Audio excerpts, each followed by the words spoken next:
Hey everyone, welcome back to the channel. So subscriptions, how do you actually feel? So there's always two sides to anything. And so personally, I'm actually not for subscriptions, but let's examine at least my point of view of the pros and cons, okay? So everyone sort of hated back in the day when the Phantom X sort of stopped their firmware updates, or this is after like the EPROMs and all that. The firmware was on the EPROM. And so they complained that they'd stopped making drivers, for example, for like on the USB for the Phantom G for the newer operating system. So we know that the logistics and sort of the, the marketing and all that makes companies not want to support things because it takes up a lot of resources. So if you ever follow Apple, for example, they can barely keep up with the iPhone and their Mac OS, let alone make new products and so forth.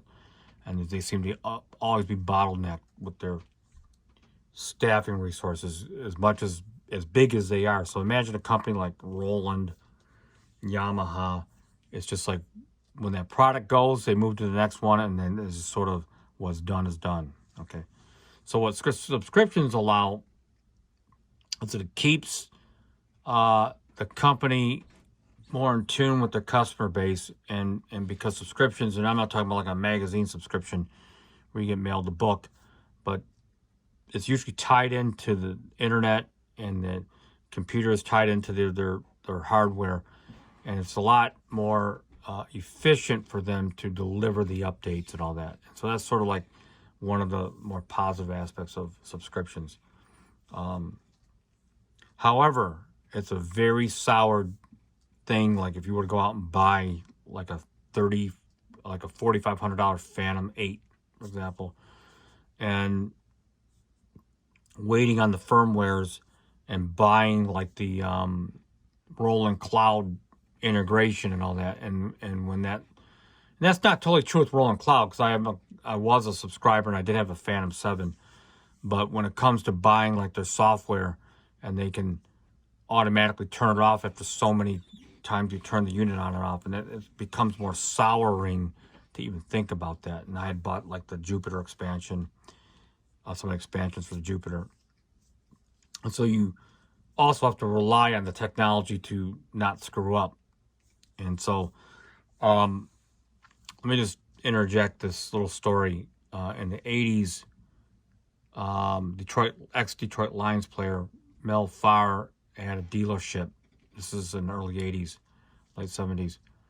And he was selling cars to like low-income demographic areas of Detroit. And he had a technology, they no longer have it anymore, allow it.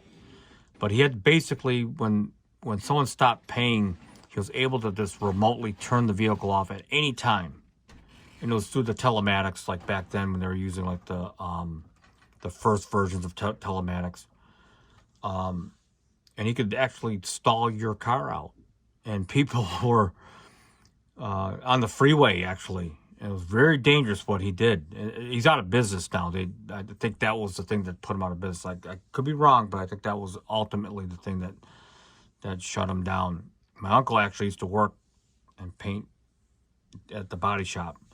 But essentially, that's kind of like the ugly part about subscriptions, is they can, while we're used to paying for the internet and all that, it gives the company an open license to not only hold you either your routing number, which is what Comcast wants, minimally a credit card, into one of your financial institutions. And do you really want that? And that's essentially what a subscription does.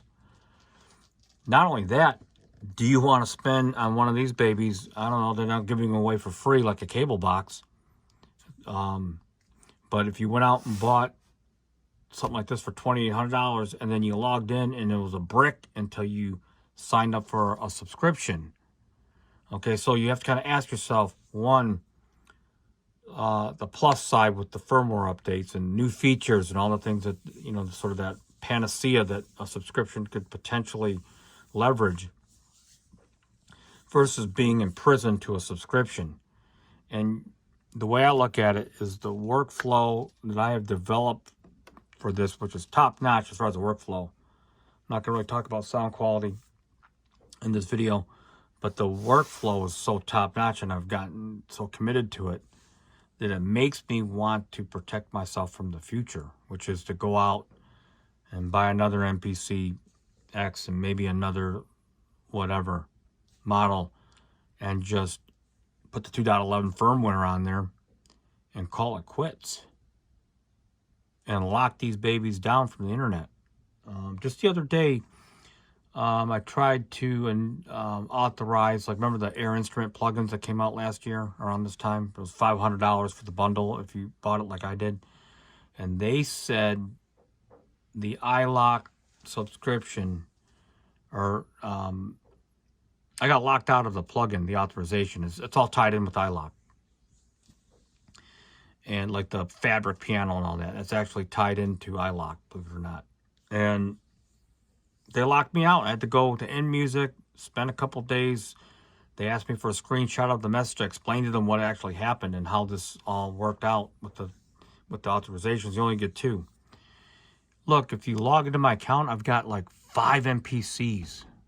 I mean, who am I trying to fool on there? They got all the information of everything I bought, and I still got locked out. Now, that's not a subscription. That's just more of a copyright protection thing and all that.